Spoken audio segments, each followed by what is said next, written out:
Bonjour à toutes et à tous. Aujourd'hui, on va s'attaquer à un diagnostic qui, il faut le dire, fait souvent un peu peur. La stéatose hépatique, ou ce qu'on appelle plus communément la maladie du foie gras. Souvent, l'annonce de diagnostic, c'est une source de confusion, d'inquiétude, mais on va voir ensemble que c'est avant tout un signal, et surtout qu'il existe des solutions claires et concrètes. Allez, on commence par le début, par comprendre ce choc initial. Tout commence souvent dans le bureau d'un médecin. On reçoit un diagnostic, quelques mots qui sonnent un peu comme une alarme, mais qui au final nous laissent souvent sans vraiment savoir quoi faire. Le premier terme qu'on entend, en général, c'est celui-là, foie gras. L'image est assez parlante et on va pas se mentir, c'est rarement pour nous rassurer. Et puis, juste après, on nous parle de risque d'inflammation. Là, l'inquiétude monte encore d'un cran. On commence à s'imaginer des complications, un avenir un peu flou pour notre santé. Et on repart la plupart du temps avec ce simple conseil. C'est bienveillant, bien sûr, mais c'est incroyablement vague. On se retrouve un peu seul face à une recommandation qui soulève plus de questions qu'elle n'apporte de réponses. Eh oui, c'est la question essentielle. Alors ce qu'on va faire ensemble, c'est transformer cette confusion en clarté et cette inquiétude en un véritable plan d'action. Et pour bien commencer, on va démarrer avec la meilleure nouvelle possible. Parce qu'avant de parler du problème, il faut parler de la solution, et elle est déjà en nous. Le foie n'est pas qu'une simple victime dans cette histoire, c'est aussi et surtout un héros. Voilà l'information la plus importante à retenir. Notre foie a un super pouvoir, celui de se régénérer. Cette accumulation de graisse, ce n'est donc pas une fatalité, pas du tout. C'est un état qui est réversible. On peut vraiment activement l'aider à faire machine arrière. Bon, maintenant qu'on sait ça, pour comprendre comment inverser la tendance, il faut d'abord comprendre comment on en est arrivé là.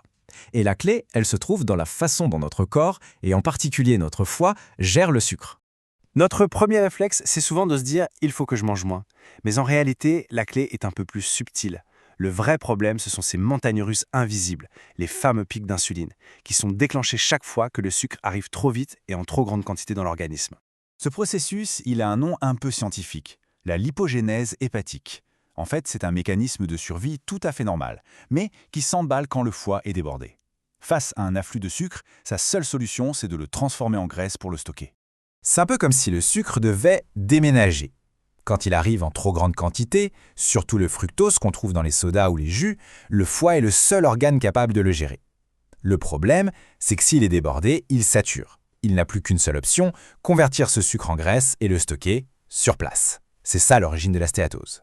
Alors, maintenant qu'on a bien compris le pourquoi du comment, passons à l'action. Comment est-ce qu'on aide concrètement notre foie à se vider? La stratégie est en fait assez simple, logique et surtout accessible à tous. Première étape, il faut réduire la pression. Et ça passe par diminuer les sucres qui arrivent trop vite dans le sang. Il faut faire particulièrement attention aux sucres liquides, comme dans les jus de fruits et les sodas. Pourquoi? Parce qu'il est absorbé en un éclair et il arrive comme un raz-de-marée sur le foie qui n'a pas le temps de réagir. La deuxième étape, c'est de construire des repas qui vont aider à stabiliser la glycémie. Les fibres, les protéines, les bonnes graisses, tout ça, ça aide à ralentir l'absorption des sucres. Et puis, avoir de vrais repas structurés plutôt que de grignoter sans arrêt, ça donne au foie des pauses, des moments pour souffler et faire son travail tranquillement. L'activité physique, c'est aussi un allié absolument crucial. Et là, pas besoin de s'imaginer courir un marathon. Une simple marche, mais régulière, tous les jours, ça agit un peu comme une éponge. Les muscles vont venir capter le sucre qui circule dans le sang et ça soulage directement le foie. Et enfin, il ne faut surtout pas oublier deux leviers très puissants, mais qu'on a tendance à négliger, le sommeil et le stress.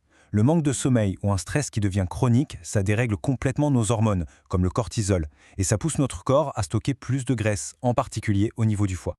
Bien, maintenant parlons résultats. Concrètement, à quoi peut-on s'attendre? Et en combien de temps?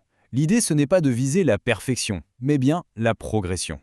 Tenez, voilà un chiffre qui change vraiment la perspective. On ne parle pas de transformation physique extrême.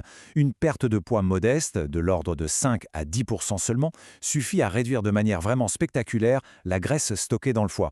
Ça rend l'objectif tout de suite beaucoup plus réaliste et motivant, non? Et le corps y réagit assez vite. En quelques semaines, à peine, les marqueurs dans le sang peuvent déjà commencer à s'améliorer. En quelques mois, si on est régulier, les résultats sont souvent là. Bien sûr, chaque personne est différente, mais la tendance, elle, est clairement à l'amélioration. S'il n'y avait qu'une seule idée à retenir de tout ça, ce serait celle-ci. La stéatose hépatique, ce n'est pas une condamnation, c'est un signal, c'est un message que le corps nous envoie pour nous inviter à réajuster un peu notre trajectoire.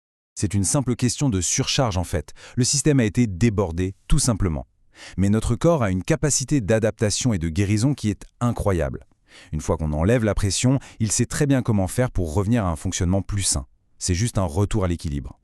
On pourrait même aller un peu plus loin. Et si ce signal, au lieu d'être une source de peur, c'était en fait une formidable opportunité? L'opportunité de mieux comprendre comment notre corps fonctionne, de reprendre le contrôle et de construire une santé bien plus solide pour les années à venir.